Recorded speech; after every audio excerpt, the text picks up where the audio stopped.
Kaixo Kazetaguneko lagunak, ongi etorri bideo tutorial berri batera. Gaur YouTuberi buruz hitz egingo dugu. Ezagutzen ez zenituen trikimailuei buruz zehazki.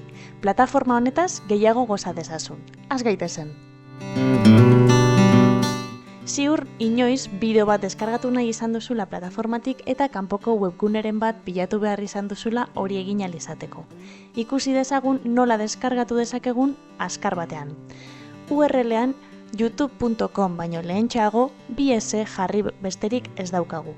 Eta enter sakatuko dugu. Automatikoki saveform.net webgunea irekiko zaigu eta bertatik bideoa deskargatu ahal izango dugu.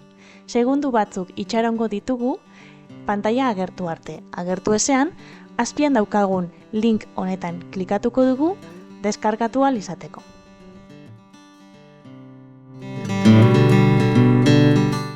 YouTubek bideo baten zati bat partekatzeko aukera ematen digu. Horretarako beheko 3 puntutxoetara joango gara eta klip aukera hautatuko dugu.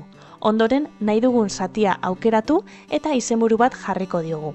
Azkenik partekatzeko aukerari emango diogu eta aukeratu dugun zatia non partekatu nahi dugun aukeratuko dugu. Baliteke aukera honek Chrome nabigatzaileetan bakarrik funtzionatzea.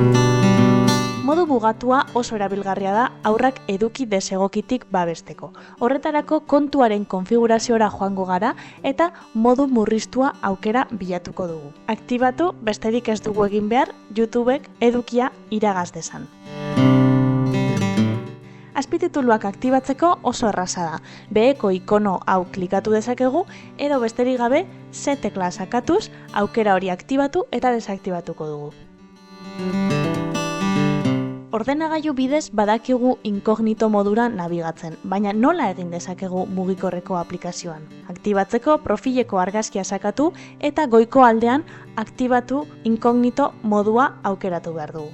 Aukera hau aktibatuta daukagunean gure jarduerak ez dira historian erregistratuta geratuko.